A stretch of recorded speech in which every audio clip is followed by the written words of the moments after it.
Bismillah. Assalamualaikum warahmatullahi wabarakatuh.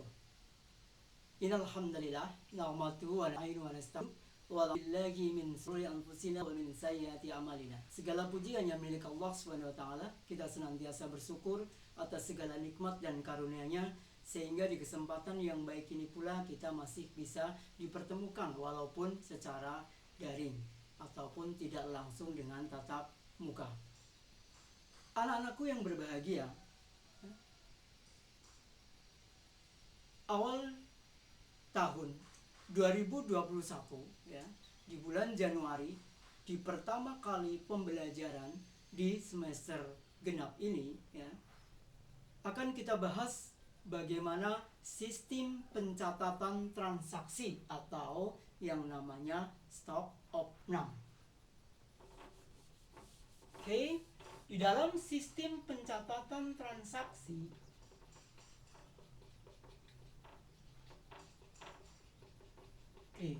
pencatatan transaksi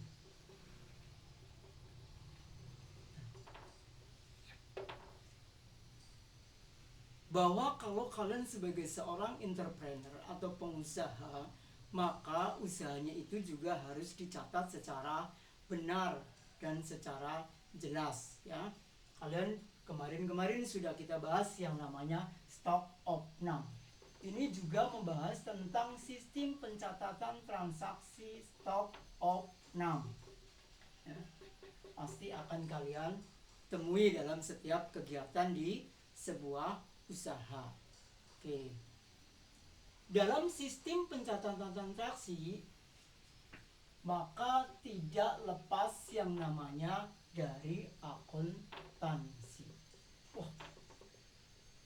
Oke, saya kan jurusannya pemasaran, Pak, bukan akuntansi. Betul.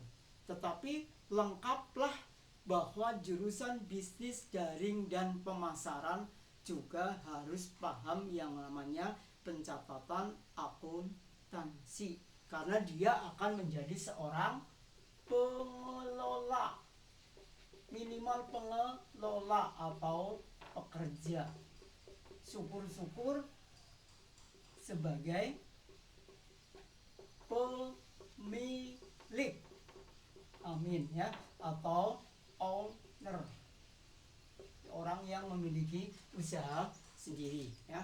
Oke. Dalam pencatatannya ya, dalam pencatatan di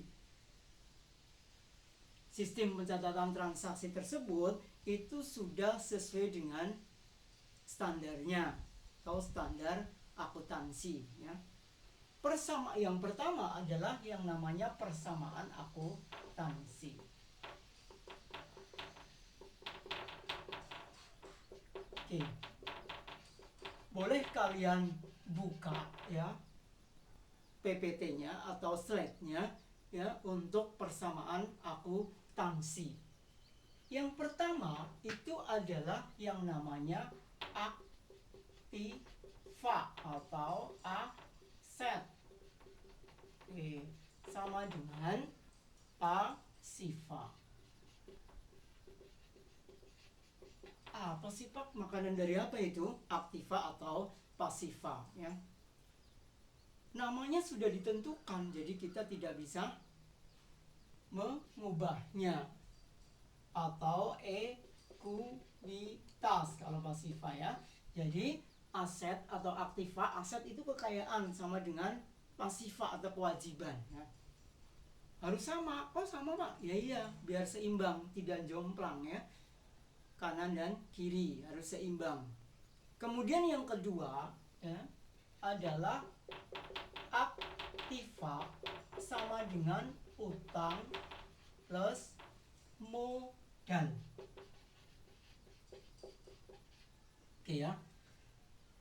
Biasanya ya, ini nggak biasanya ya, bahkan yang sering terjadi ya, dan akan dilakukan, bahwa seorang wirausahawan atau sebuah usaha pasti di dalamnya ada yang namanya aktiva. Nggak mungkin nggak sebuah usaha tidak mempunyai aktiva atau mempunyai harta. Harta itu terdiri dari utang plus modal ya.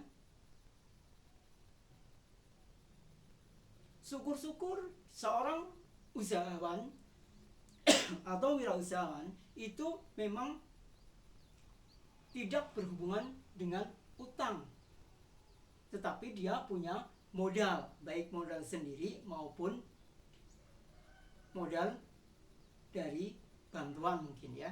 Kalau modal dari orang lain namanya utang ya.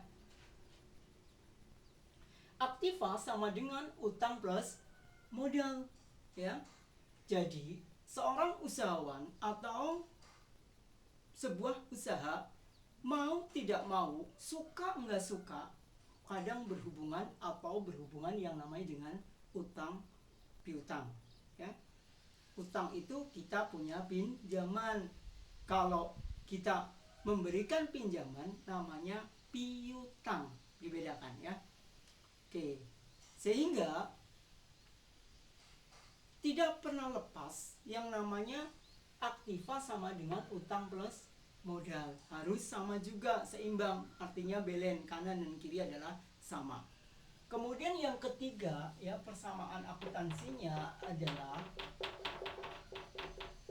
aktiva sama dengan utang, oke, plus dalam kurung ada modal plus ada laba. Oke. Pastinya bahwa seorang usahawan atau kita punya usaha pasti mengharapkan yang namanya laba atau keuntungan. Nggak mungkin kita punya usaha kepengennya rugi atau buntung ya.